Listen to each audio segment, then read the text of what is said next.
성도님, 하나님께서 우리에게 주신 말씀은 마태복음 18장 1절에서 5절의 말씀입니다. 신약성경 마태복음 18장 1절에서 5절의 말씀, 신약성경 29페이지에 있는 말씀입니다. 우리 한 목소리로 같이 읽겠습니다. 그때 제자들이 예수께 나와 이르되 천국에서는 누가 크니이까? 예수께서 한 어린아이를 불러 그들 가운데 세우시고 이르시되 진실로 이르노니 너희가 돌이켜 어린아이들과 같이 되지 아니하면 결단코 천국에 들어가지 못하리라. 그러므로 누구든지 이 어린아이와 같이 자기를 낮추는 사람이 천국에서 큰 자니라. 아멘. 하나님께서 주시는 은혜와 평강이 우리 성도님들 위해 충만하시기를 주님의 이름으로 축원드립니다. 우리 삶 공부 계속하고 있습니다. 우리 성도님들 다 하셔야 됩니다. 하지 않으면 큰일 납니다. 모세오경 공부 이번 주 목요일 날 10시 30분에 있습니다. 지난 한 주간 저는 목회계획 세미나를 은혜 중에 잘 마치고 왔습니다. 날씨가 갑자기 추워졌죠. 북극이 고장나서 그렇습니다. 북극의 그 찬 공기를 가두고 있는 제트기류가요, 무너졌습니다. 그래서 냉장고가 고장난 것처럼 지구 냉장고가 지금 고장났습니다. 큰 문제죠.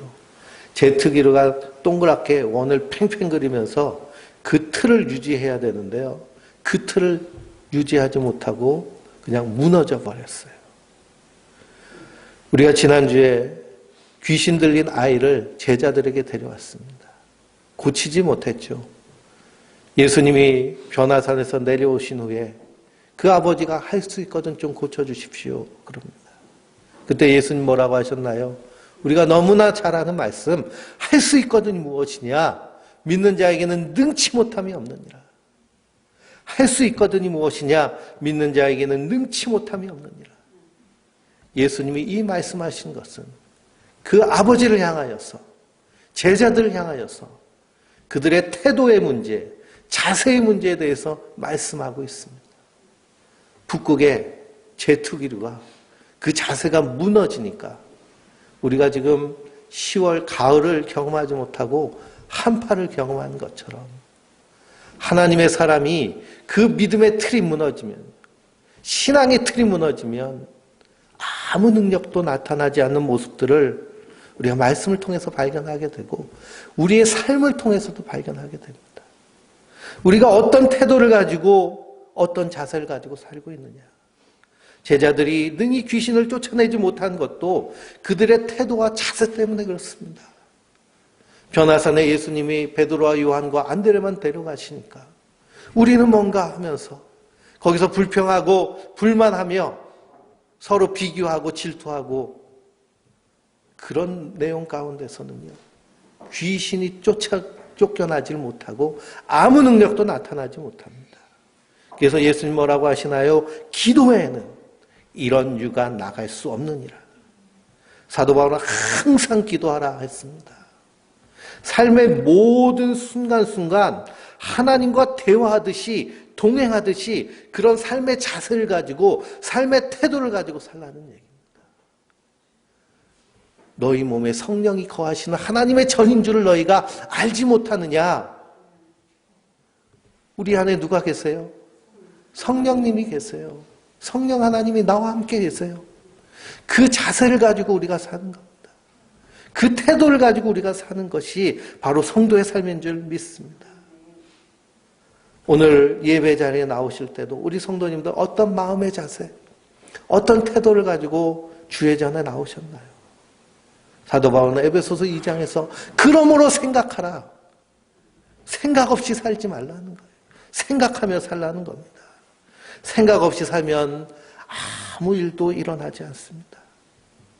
제가 목회 세미나 가가지고 언어에 대한 그런 책을 읽었는데요. 생각 없이 말하면 듣는 사람의 마음을 무겁게 만든다고 그래요. 내가 생각 없이 툭툭 내뱉는 그 말이 우리 자녀들의 마음을 무겁게 만들고요. 우리 아내의 마음을 무겁게 만들고 우리 남편의 마음을 무겁게 만들고 우리 성도의 마음을 무겁게 만듭니다. 생각 없이 되는 대로 습관처럼 하던 대로 그렇게 살면 옛사람의 썩어져가는 구습으로 바로 되돌아가요. 그러면 성도 날마다 정신을 바짝 차리며 사는 자들인 줄 믿습니다. 우리 몸의 자세도 마찬가지입니다. 생각 없이 의자에 앉아가지고 목을 쭉 빼고서는 컴퓨터를 하든지 책을 읽든지 그러면 관절이 다 무너지고 망가집니다. 그래서 늘 우리의 몸, 마음도 자세도 태도도 생각하며 살아야 될 줄 믿습니다. 현대 선교의 아버지라고 말하는 윌리엄 캐리 선교사님이 있습니다. 윌리엄 캐리, 그래서 캐리브룩이라는 지금은 한물 같지만 예전에는 아주 유명한 그런 신발 제화 회사가 있었죠. 그것은 미국의 프랜차이즈였는데요. 이 캐리브룩은 윌리엄 캐리 선교사님을 이름을 따서 만든 구두 회사입니다. 이분은 원래 구두 수선공이었어요. 구두 수선공이었는데 현대 선교의 아버지가 됐습니다.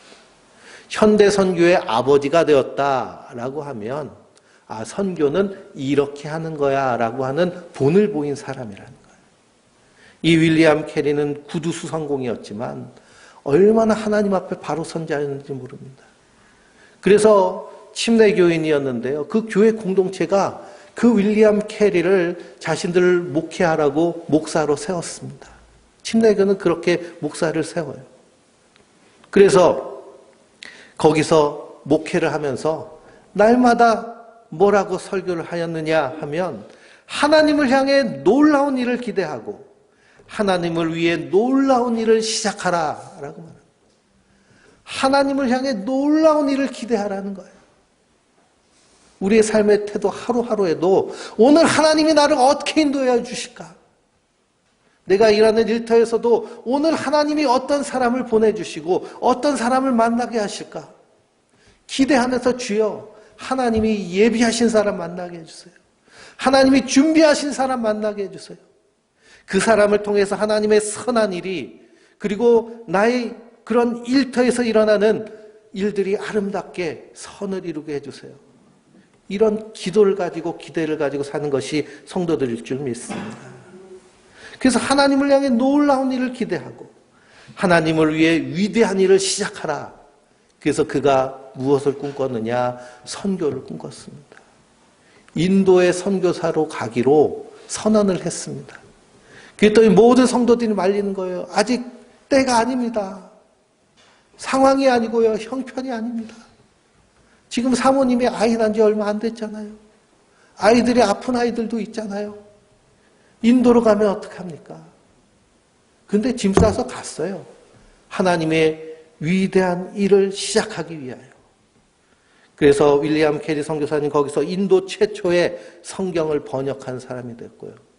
인도 최초의 신문사를 만들고 학교와 병원과 교회를 세우며 선교는 이렇게 하는 거다. 무조건 가서 교회만 세우는 것이 아니라 거기서 성경을 번역해서 그들에게 말씀을 가르치고 그리고 신문을 만들어서 그래서 정보를 공유하고 거기서 선한 일을 시작하면서 복음을 전도하는 현대 선교의 모델을 제시한 분이 바로 윌리엄 캐리 선교사님입니다. 그분은 하나님을 향해 놀라운 일을 기대했어요. 기대 없이 쳇바퀴 돌듯이 하루하루 사는 것이 아니라 주여 오늘 내게 주시는 은혜를 주여 기대하면서 소망하면서 하시는 우리 성도님들 되시길 주님의 이름으로 축원드립니다. 자세가 중요합니다. 태도가 중요합니다. 공부하는 아이들만 자세와 태도가 중요한 것이 아니고요. 인생을 사는 우리가 다 그것이 중요합니다. 예수님이 제자들에게 자신이 예루살렘에 가서 고난받고 십자가에 달려 죽으실 것을 그리고 부활하실 것을 제자들에게 말씀하셨습니다. 이것이 그 18장 이전에 있는 말씀입니다. 그리고 오늘 본문 말씀해 보니까요. 제자들이 예수님께 와서 예수님, 천국에서는 누가 큽니까? 라고 물어봅니다. 천국에서는 누가 큽니까? 제자들은요. 예수님 따라다니면서 한 일이 뭐냐 하면 키재기, 누가 크냐? 힘겨루기 누가 세냐, 편가르기 누가 중직을 맡을 것이냐, 거기에만 관심이 있었어요. 예수님을 따라다니긴 했지만 누가 크냐에 늘 관심이 있었습니다. 이 큰 것은 하나님 나라의 관점으로서 큰 것이 아니라 세상 나라의 관점으로 큰 것이죠. 그러니 제자들이 생각하는 천국은 세상 나라의 연장이지 예수님이 십자가로 이루실 그 새하늘과 새 땅이 아닌 거예요. 우리가 천국에 갔다 왔다는 간증을 들어보면요, 천국이 뭐랑 비슷해요? 세상과 비슷하게 말해요. 그건 천국이 아닙니다. 자기가 그냥 환상을 보다 온 거예요. 하나님 보여주신 것이 아니에요. 그런 제자들의 질문에 예수님 뭐라고 말씀하시느냐? 너희가 돌이켜 어린아이와 같이 되지 아니하면 결단코 천국에 들어가지 못하리라 하십니다. 너희가 돌이켜. 누구든지 이 어린아이와 같이 자기를 낮추는 자가 천국에서 큰 자다라고 말씀하시죠. 그러니 지금 제자들이 예수님께 와서 예수님 누가 큰 자입니까? 그 얘기는 자기들은 다 어디가 있어요? 천국 가 있는 거예요. 천국에서 한 자리씩 할 줄 알고 예수님한테 그렇게 말씀하신 겁니다. 그랬더니 예수님 뭐라고 그래요? 돌이켜. 돌이키라는 것은요, 너희들 그 생각 버리라는 겁니다. 너희들 천국 갈 것 같냐? 그렇게 해가지고. 그렇지 않다는 거예요. 어린아이와 같지 아니하면 결단코 들어가지 못하리라. 너희들이 그렇게 해서는 결단코 들어가지 못한다는 거예요. 그래서 어린아이와 같다는 것이 무엇인가 오늘 말씀을 통해서 분명히 알면 우리도 이 땅에서 하나님 앞에 그리고 이 세상에서 하나님의 어린아이와 같이 살게 될 줄 믿습니다. 인구 절벽 시대를 우리가 살고 있는데요. 그래서 아이들이 참 귀합니다. 그래서 지금 출생률이 0.8%라고 해요. 그러니 한 세대, 한 연도생이요, 30만 명, 이것이 기준점이었는데 이게 무너져 버렸습니다. 그러니 아이가 참 귀하고 아이들 보기 힘든 시대에 우리가 살고 있습니다. 그러다 보니까요, 아이들이 우상이 된 시대가 됐어요. 어저께 뉴스를 보니까 저 제천에 세 번째 아이를 낳으니까 제천 그 시장이 와가지고 꽃다발 주고 그러면서 4천만 원, 예? 거기 제천에서 영원히 살라고 4천만 원 상당의 그런 집에서 살 수 있도록 그렇게 도와주고 하는 일들을 하더라고요. 셋째를 그래서 제천 가서 낳아야 되나 그런 생각도 해봤습니다. 아이들이 우상이 된 시대인데요. 그러다 보니까 아이들이요, 보통 영악한 것이 아닌 거예요. 얼마나 영악한지 모릅니다. 그러니 지금 관점에서의 어린아이의 이미지보다는 예수님 당시의 상황을 알고 그리고 예수님께서 어린아이를 어떻게 말씀하셨는가에 대해서 우리가 집중하면 아, 어린아이와 같다는 것은 이런 것이구나 라는 것을 우리가 알게 되죠. 그리고 제자들은 자기들이 다 천국 갈 줄 알고 천국에선 누가 큽니까? 그러는데요. 현대 한국교회도 뭐 비슷합니다. 예배당 왔다 갔다 하면 다 구원받고 천국 갈 줄 알고 그냥 이름만 등록해 놓으면은 천국 갈 줄 알고 수십 년 전에 세례 받았으니 난 천국 갈 거야. 나 영접 기도했으니 천국 갈 거야. 그런데 진정한 그리스도인이 되지 않으면 언감생심 꿈꾸지 말아야 됩니다. 진정한 그리스도인은요, 네 가지가 분명한 사람입니다. 복음에 대해서 분명히 서 있어요. 네 가지는 뭐냐? 첫째는 주인이 분명합니다. 하나님이 주인인데 내가 주인 노릇해서 내가 죄인이었다는 사실을 분명히 아는 거예요. 그 죄는 심판받아 죽을 죄인데 하나님의 아들 그리스도께서 나를 위해 십자가에 달려 죽으심으로 내가 용서함을 받은 용서받은 죄인이라는 사실이 분명합니다.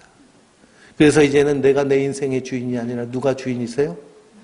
예수님이 주인이세요. 그래서 예수님을 주님이라고 부르잖아요. 주여 기도할 때 주여, 주인의 뜻대로 사는 자들이 바로 구원받은 성도, 진정한 그리스도인인 줄 믿습니다. 그래서 그들을 향해서, 제자들을 향해서 예수님이 돌이켜라, 회개해라. 누구든지 나를 따라오려거든 자기를 부인하고 자기 십자가를 지고 나를 따를 것이니라. 섬기는 자가 되고 종이 돼야지 세상적으로 큰 자가 되는 것이 천국에 들어가는 자가 아니다. 그러니 그 생각을 어떻게 하라는 거예요? 버리라는 겁니다. 그 생각에서 돌이키라는 거예요. 천국은 섬기는 자, 낮아지는 자, 예수님을 주인으로 모신 자의 것인 줄 믿습니다. 그러면서 아이를 한 명 데리고 오셔서 예수님이 어린아이와 같지 아니하면 천국에 들어갈 수 없느니라 하십니다. 어린아이는요, 자신의 힘으로는 아무것도 할 수 없는 대상이 어린아이입니다.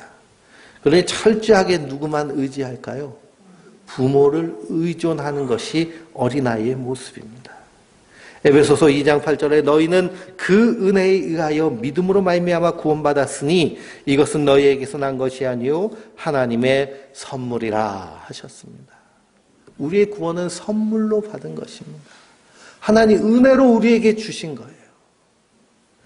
그러니 어린아이는 자기의 약함을 알고 전적으로 부모만 의지하는 모습이 어린아이와 같은 모습. 우리 성도는요, 이 깨진 세상 가운데 우리가 얼마나 연약한 죄인인가를 알고 날마다 십자가 바라보며 은혜 없이는 주님 난 살 수 없어요.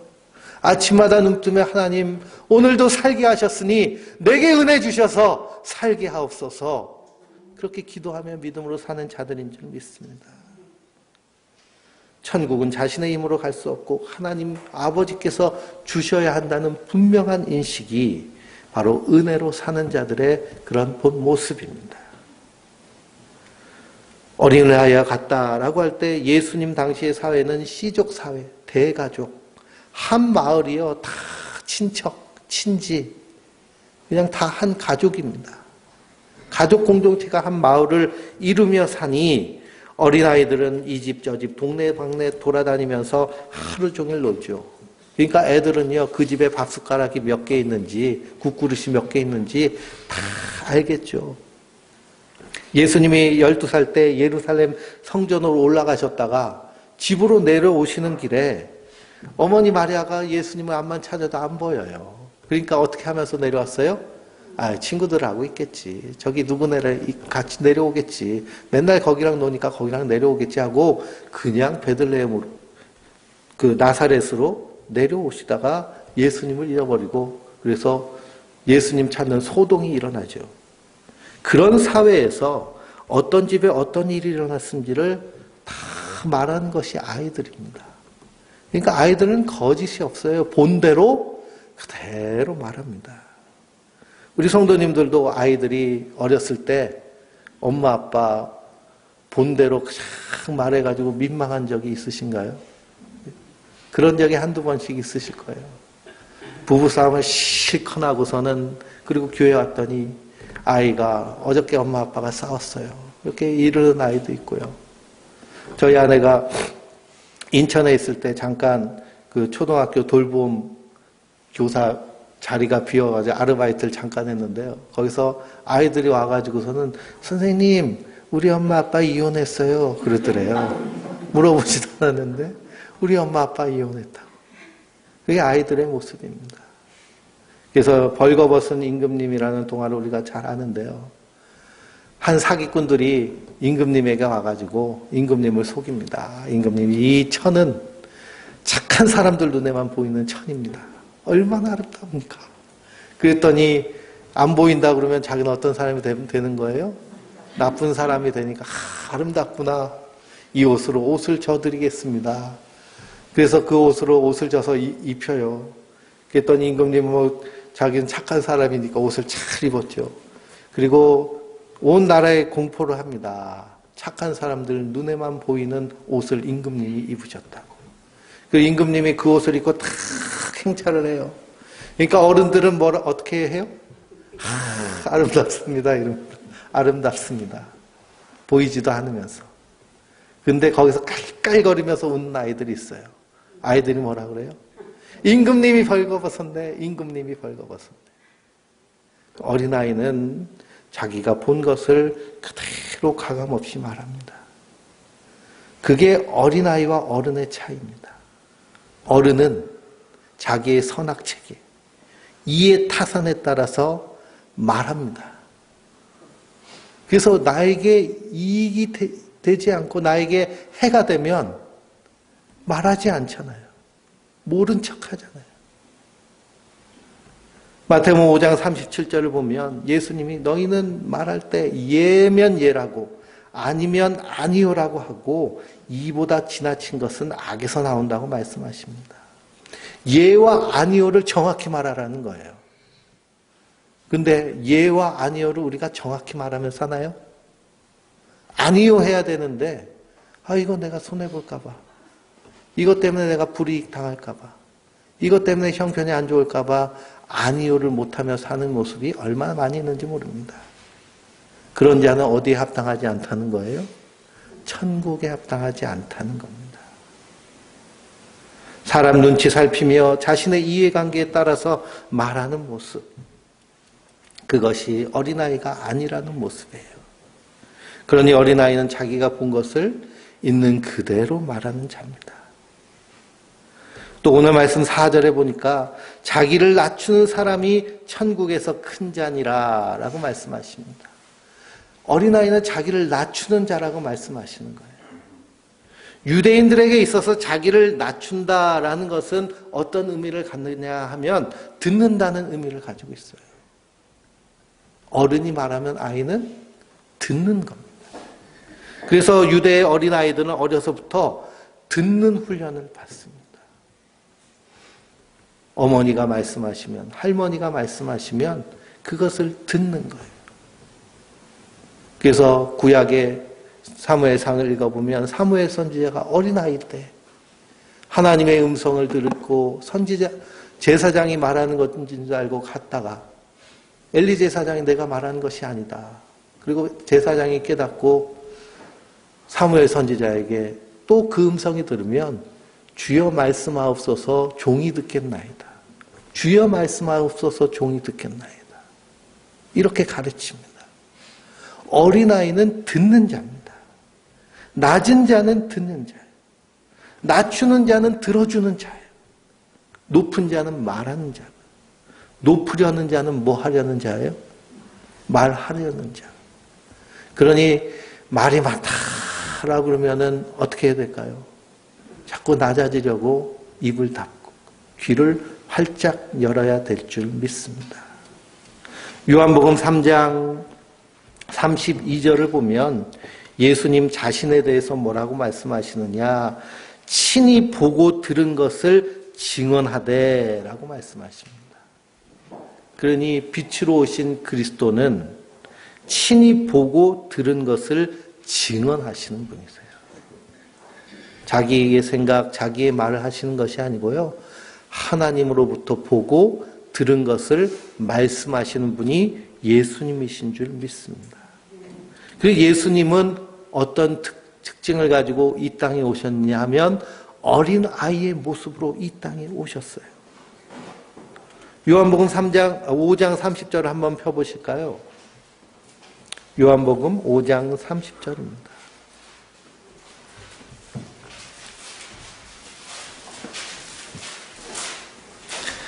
같이 읽어보겠습니다. 내가 아무것도 스스로 할 수 없노라. 듣는 대로 심판하노니 나는 나의 뜻대로 하려 하지 않고 나를 보내신 이의 뜻대로 하려 함으로 내 심판은 의로우니라 라고 하십니다. 그러니 이 땅에 어린 아이로 오신 분이 누구세요? 예수님이십니다. 예수님은 하나님께로부터 보고 들은 것 그대로를 전하신 분이 예수님이세요. 그러니 예수님께서 그 당시에 유대인들에게 말씀하실 때 유대인들이 얼마나 당황스럽겠어요. 마치 어린아이가 자기 부모 어떻게 했는지 사람 앞에서 가감없이 말하면 그 아이의 입을 틀어 막는 것처럼 예수님께서 복음을 증거하시니까 그 당시에 권력자라는 제사장, 서기관, 바리새인들이 예수님의 입을 틀어막으려고 예수님을 십자가에 못 박아 죽인 것입니다. 마태복음 23장을 보면 너희 중에 큰 자가 너희를 섬기는 자가 되어야 되고 누구든지 자기를 높이는 자는 낮아지고 누구든지 자기를 낮추는 자는 높아지리라 라고 하십니다. 그러며 화 있을진저 외식하는 서기관들아 바리새인들아 너희는 천국의 문을 사람들 앞에서 닫고 너희도 들어가지 않고 들어가려는 하는 자도 들어가지 못하게 하는도다 라고 말씀하십니다. 어디 감히 바리새인과 어디 감히 서기관들에게 이런 말을 감히 누가 하겠습니까? 그러나 예수님은 그들에게 화 있을진저 이것은 하나님께로부터 보고 들은 것을 있는 그대로 말씀하시는 예수님의 모습입니다. 우리 한번 마태복음 23장 25절부터 29절을 한번 읽어보실까요? 마태복음 23장 25절에서 28절입니다. 읽겠습니다. 화 있을진저 외식하는 서기관들아 바리새인들아 잔과 대접의 겉은 깨끗하되 그 안에는 탐욕과 방탕으로 가득하게 하는도다. 눈먼 바리새인들이여 너는 먼저 안을 깨끗이 하라. 그리하면 겉도 깨끗하리라. 화 있을진저 외식하는 서기관들과 바리새인들이여 회칠한 무덤 같으니 겉으로는 아름답게 보이나 그 안에는 죽은 사람의 뼈와 모든 더러운 것이 가득하도다. 이와 같이 너희도 겉으로는 사람에게 옳게 보이되 안으로는 외식과 불법이 가득하도다. 예수님이 이렇게 책망하십니다. 이것이 어린아이로 이 땅에 오신 예수님의 모습입니다. 23장은요. 예수님이 바리새인과 서기관들을 책망하시며 저주하는 말씀이에요. 33절을 읽어보면 뱀들아 독사의 새끼들아 너희가 어떻게 지옥의 판결을 피하겠느냐 하십니다. 겉으로는 깨끗한 척하면서 속으로는 온갖 더러운 것이 가득한 그들을 향해서 그들의 잘못된 가르침으로 그 가르침을 받고 따르는 자들조차도 지옥불로 던져넣는 그들 향해서 예수님이 그렇게 말씀하십니다. 그게 어린아이로 오신 예수님의 모습이에요. 그러니 예수님은 이 땅에 하나님의 어린아이로 오셨고 그런데 놀랍게도 성령 충만함 받은 오순절 마가의 다락방에서 성령 받은 그 예수님의 제자들도 예수님과 같이 하나님께로부터 보고 들은 것을 있는 그대로 말하는 어린아이와 같았습니다. 사도행전 4장 10절부터 읽어보면 베드로와 요한이 제9시 기도 시간에 기도하러 성전 미문으로 들어갈 때 거기 구걸하는 그런 장애인을 보고 금과 은은 내게 없거니와 내게 있는 것으로 내게 주노니 곧 나사렛 예수의 이름으로 일어나 걸으라 이렇게 선언하죠. 그때 그가 일어서서 뛰기도 하고 걷기도 하고 찬미하며 성전에서 하나님을 예배합니다. 그것 가지고 시비가 붙었습니다.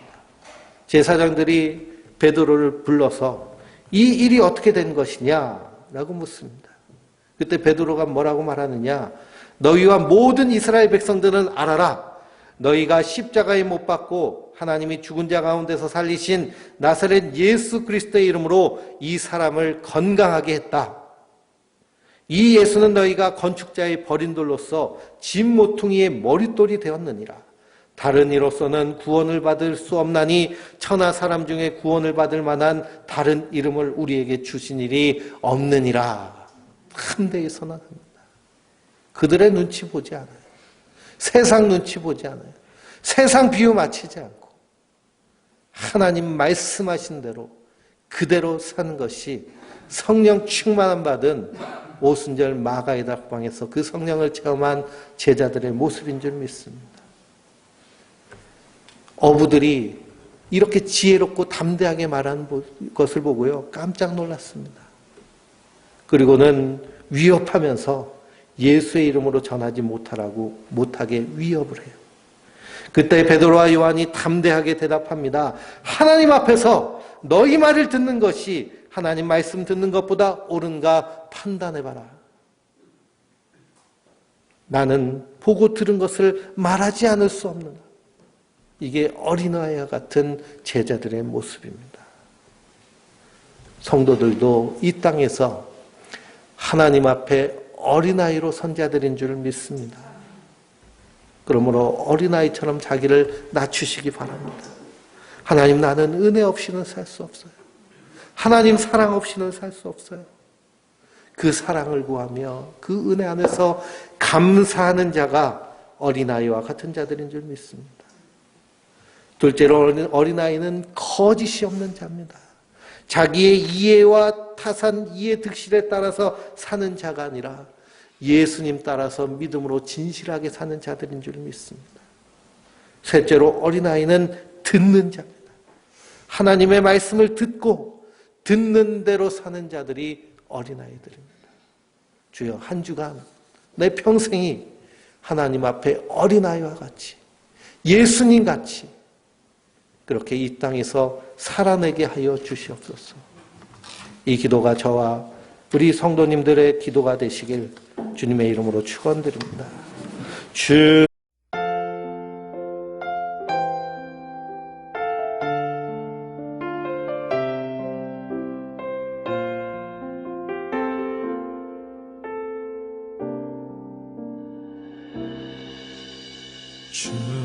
나의 모습 보네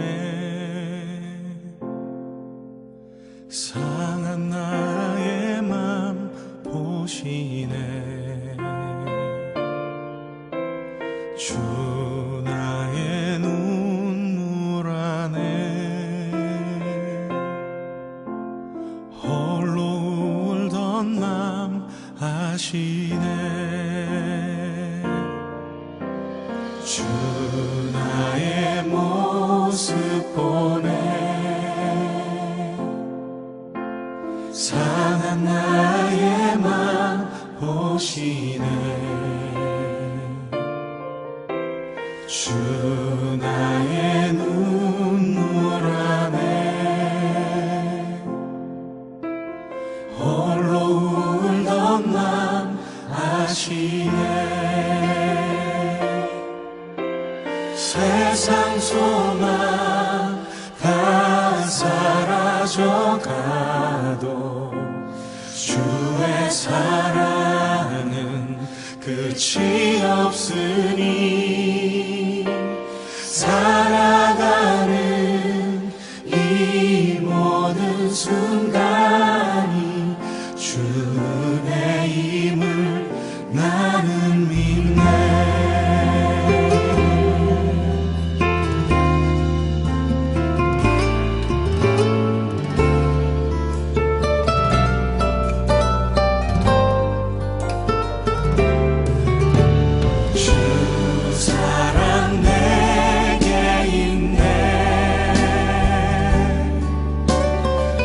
사랑이 날 채우네 주 은혜 내게 있네 그 은혜로 날 세우네